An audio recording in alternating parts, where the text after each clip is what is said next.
to the song. Welcome back to the Wolf Stand. We've got studio questions. Let's begin with young James Kelly. For you as a coach, where would you look to someone who had multiple hamstring strains, but has presented like they have strong hamstrings? Where have you tested? How are you testing strength of hamstrings? So just through basic stability and strength tests with professionals. Okay. In a treatment sense. Okay. Multiple hamstring strains, tested the hamstrings. Again, not sure exactly what that means, but let's just say for whatever reason you've passed the tests.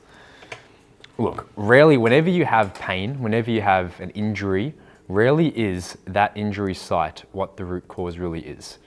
That's usually the first thing that broke, the first thing that really signified an issue as a symptom, but it's usually something much deeper than that. So where would I go? I would probably go to, if like it makes logical sense to go straight to that injury site and look at the hamstring that you already have, it would then be to go up and down. Look, when I look at hamstrings, I find actually to be quite boring. What I normally find the issue is hip flexors. So my next question was going to be, what do you find are the best exercises to isolate the hips and make them stronger? Okay. Very, very simple. You've got to understand what are the hip flexor group of muscles, where do they attach on the body? Which is my question for you. If you know about the hip flexors, where are they? You tell me. No. You've done your research. Roughly where are they? You don't give me a doctor answer. Tell me like roughly where are they? Oh, well, obviously from the top of the femur into... Yeah. So you got your this guy here-ish around your iliac crest or whatnot, and then down on your femur. So what does that muscle do? Flexes and extends the hip. It's not a hip extensor, it's a hip flexor, it flexes the hip. So all you need to do is first of all understand, can you isolate that muscle? And of course you can.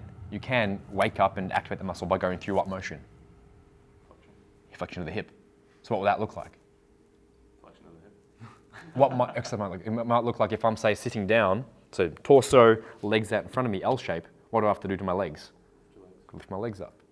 And what you'll find for a lot of people, probably for yourself if you've done that, as a very, very basic introductory thing, that's a hip flexor exercise there, flexing at the hip, you'll probably feel a whole bunch of tension there. So I use things like, that would be a pike pulse, or it could be an isometric L sit or a V sit position where you're flexing the hips and the abs. You would, in this context, try to eliminate abdominal flexion at all, keep that quite relaxed, and just focus on the legs raising up to get that hip flexion, and you'll probably highlight a lot of weakness in that area. And that would be your first starting point. I tell people always, before you go into all the fancy shit, just make sure, do you have an inventory of what that muscle actually is? Before I give you 25 different biceps exercises, do you know for yourself what a bicep contraction really feels like? Do you know where your biceps are or what it is? Which sounds very esoteric and weird. Of course you know what your fucking bicep is, but people are always surprised how little they really understand and own that biceps. They know that technically what a biceps is, but they don't really know what it feels like. And they don't have that complete ownership from brain to muscle, mind to muscle connection. That's how I describe it as a bodybuilder. Hip flexors are the same. People know what a hip flexor is. They know they've obviously got hip flexors, but they don't have that clear clarity of what the hip flexors really are, to the same extent maybe as their biceps. Like, I'm sure you can get a really good biceps pump, yeah? Really good biceps contraction. Have you ever had that in your hip flexors? Probably not. So how well do you think your brain owns and knows and is aware of a hip flexor? Probably not. And that would then be something you need to now clarify. And that would then maybe reverse engineer, help with that hamstring. Just on that, you're basically saying that people's hip flexors are too weak in comparison to their hamstrings. And that's why they're tearing the hamstrings, is because the antagonist muscle isn't strong enough to deal with the demands of what the hamstrings force, even though it's presenting as strong. It's actually the antagonist muscle that's not enabling the hip to deal with force. This is where you got to go maybe a little bit deeper and understand, what do the hamstrings do? What do the hamstrings do? What are their two major functions? Knee flexion, so bending the knee, and hip extension. Now, those are technically the two major goals, but the real functional role of the hamstrings is to resist flexion. Because how often are you really doing knee flexion under load in life? No, you're not. How much are you actually doing hip extension in life for the hamstrings? A little bit for sure, but of course you've got the glutes as well. Okay, but when do you use your hamstrings the most? It's walking, running, gait cycle, jumping. Is that a lot of knee flexion load or hip extension load? Not really. It's when you launch your leg up into what's this? This is flexion. When you're running or when you're jumping, your hamstrings are loading up eccentrically to stop you from losing your fucking leg. It's when you land from a run, from a jump, you absorb that impact into hip flexion.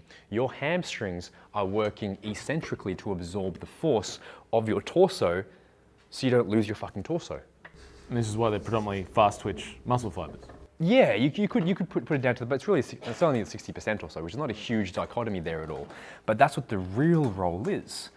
It's not flexion of the knee, it's not hip extension. Technically, yes, it is, but it's more the resistance eccentrically to flexion, to hip flexion, which then tells us that, hey, part of getting the hamstrings under a lot less strain is to have not just more eccentric control over hip flexion, but also a lot of control over active hip flexion, which means hip flexor's got to be stronger. Eugene, what's the plan for the next 1, 3, 5 years? Good question. See, I've never had a plan. It's always just been organic growth and then take it wherever that helps to take me. Like, I never planned on touring. I never planned on being an online coach. I never planned on leading personal training. I was quite happy with that. And then just organically, just through my own growth, opportunities arose, and I thought, I'm going to take these opportunities and just see where it takes me. So at the moment, the next plan is to do another world tour through 2019. And I do have, so running the same kind of events that I've been running so far and diversify a little bit more. It is also going to be a lot of collaborations with other people because I enjoy understanding, meeting people, understanding their context, understanding their background, and learning from them. I want to learn from as many people as I can all the time. I'm always going to be that student. Even when I go to a class, I learn from my students. They teach me new things because they've got different questions or ideas. That's where I'm going to look to explore that more. This year was very much about people need to know what I do or who I am and get my exposure out there. Now it's like, okay, they've sort of got that. Now I want to have fun with it myself. Well, not that I wasn't having fun this year, but I want to have fun with exploring how other people think a lot more and collaborate. Another concept that I'm working with at the moment is I do have a website coming out very soon where there's going to be a lot of content going out there of just me, just sharing everything that I've already been sharing, but at a much deeper level to help people understand it more. Because it's, again, not because I necessarily planned on that, but because people are asking for it, saying, hey, look, when are you going to come to India? Probably never. When are you going to come to Antarctica? Probably never. So how can I help those people understand a bit more what I do? Or how can I even at least systemize my Instagram? Because they're like, hey, do you have a good exercise for tibialis anterior? I've actually got dozens, but it's 10 fucking pages down on my Instagram. Maybe I've got to find a way to systemize that. And that's where the website's going to come in as well. You briefly mentioned it in the interview, but can you just talk through what your supplementation protocol was for healing yourself from caffeine addiction? Right, okay. Yeah, recovering coffee addicts, anonymous. Yeah. First of all, it's filling in any gaps on the energetic cycle, the energy production cycle. So the most important things are your B vitamins. So making sure that they're not just B vitamins, they're activated B vitamins. So they've already been methylated or activated so your body can utilize them properly. It's magnesium, it is zinc, it is selenium, it is carnitine and CoQ10. They're the major things on a cellular level that your body needs to be able to produce energy adequately to begin with. Hit those, which you'll get from most a multivitamin, like maybe a high quality, like a Thorn or whatever, these activated Bs, something like that should cover the bases for the most part. And then, once that's covered, we need to look at, okay, we're reducing caffeine. What's that going to cause issues with? How does caffeine work? What's the mechanism of action? It attaches to the adenosine receptor. Okay, so adenosine is what your body builds up as your brain burns through its brain glycogen through the day and causes fatigue over time. It's a calming or sedative kind of a hormone or chemical. So if you don't no longer get that receptor antagonist from the caffeine, you're going to get a buildup of adenosine. So other things that adenosine does is when you get this big surge in it will cause vasodilation. That's why a lot of people get headaches when they come off caffeine. It's not because of the withdrawal from caffeine, it's because of the surge in adenosine, which causes then this big rush of vasodilation. I don't know why more in the actual brain, but it tends to happen in the brain and they get these headaches. So it's going to be doing things that may, through other mechanisms, help with vasoconstriction. So the major hormone for that we want to be manipulating is norepinephrine. And that's where we want to be looking at things like cold exposure. I find to be very, very useful to help with norepinephrine, to help with dopamine as well. And I'm not sure if it actually works on a receptor level as well, but let's just say that it does, because science. That would be useful to be working at that level. Other things you may look to add in as well is teocrine. The supplement, so not theanine, but teocrine. It's slightly different. It is, I think it is from tea as well, but it's very, very similar on a molecular level to caffeine, but for whatever reason, it doesn't have a tolerance and build-up effect. Where caffeine, you take 50 milligrams today, in a few days, you've probably got to take 100 milligrams to get the same response. Teocrine, no. Take the same amount, give you the same response every single time. That's very similar to caffeine. So you can use that as a replacement while you titrate down your caffeine dose. That could be very, very useful at the same time. So I use that with a lot of people to a lot of success. It also tends to have some kind of recycling effect on dopamine receptors. It is very dopaminergic, where it will activate those dopamine receptors, which can give you another boost of stimulation of motivation that the caffeine was previously giving you. So while you take away the stimulation from other aspects, you're giving in another type of stimulation. Not the same jittery stimulation, but it's a very, very, I guess, clean level of stimulation. So there is, the nutrient therapy, there is the slow wean off and then replacing with norepinephrine, teocrine instead. That is probably what I would be looking at. And then it may be things like adaptogens as well. So your things like ginseng, rhodiola, schisandra, ashwagandha, all those different, whatever it is that you want to throw at yourself, because they will help modulate the stress response, which has probably been skewed a lot from the overuse of stimulants in the past.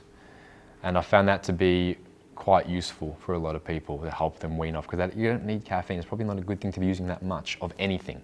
Not because coffee is bad, not because caffeine is bad, but because excess is probably detrimental for anything. And we need to learn how to live better. And if you need that just to keep yourself level, like I did, probably a deeper issue. So again, manage training, manage your sleep, manage your stress, manage your nutrition as well. That's always going to be there. Yep. I was asking for a friend anyway. I don't drink coffee. Sure. Legitimately. If anyone gets cold, they can stand next to Francois. He's from Canada. He's cold all the time. Part 2, you mentioned The Shadow Life. Is that a book? Stephen Pressfield, The War of Art. The War of Art. Yeah, it's a very good book, very short read. You'll get that through that within a few hours, even if you are dyslexic. It's quite an easy read. He has a follow-up book called Turning Pro as well. Both two very, very powerful, short, succinct books for life, not just for business or anything like that. Yeah. Thoughts on meditation?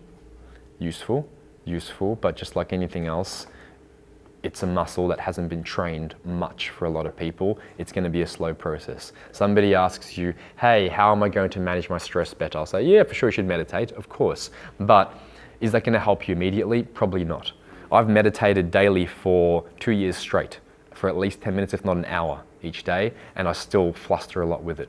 Simply because, I train up a little bit, I get that mental capacity, I get that ability, but there is so much noise out there in the world pulling me away from that state, depleting that muscle, detraining that muscle.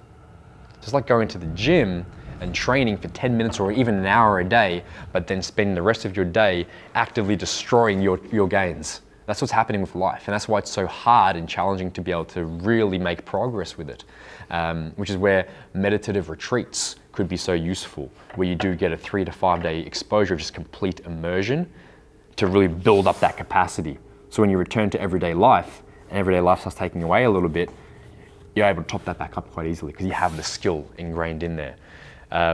So I think it's so powerful, but the way that people go about trying to engage with it and grow from it is probably it's a lot slower because of life. But there are obviously ways to work around that if you know how to go about it. Have you done flotation tanks? Yeah. Sensory deprivation? Yeah. And that would be like another way that you can just supercharge the meditative experience. You know, that could be one of many different techniques you could use. If you can't go to like a big retreat or whatever, that would probably be better or a level up from sitting there for 10 minutes with an app and trying to go through it, which is not necessarily bad at all either. These are things you gotta, you know, are squats the only thing you should be doing in the gym? No. Should you be training once a day? You should be doing many different exposures, different types of training stimuli to get the results that you want. Take a meditation. People don't understand or respect that patience aspect to it and the long-term approach, and it's a muscle in here. You can't expect much from your body in any sense. You can't expect much from your brain either. The cool thing is though, do it done right, you will make a lot of newbie gains. Just like anything else in the gym. You done right, you'll make a lot of newbie gains. And that's where it gets very motivating. But then you got to be very, very aware of the fact that after the newbie gains have hit that plateau, you are going to slog through a lot of shit of just like no progression or no improvement and probably backwards progress as well for a while.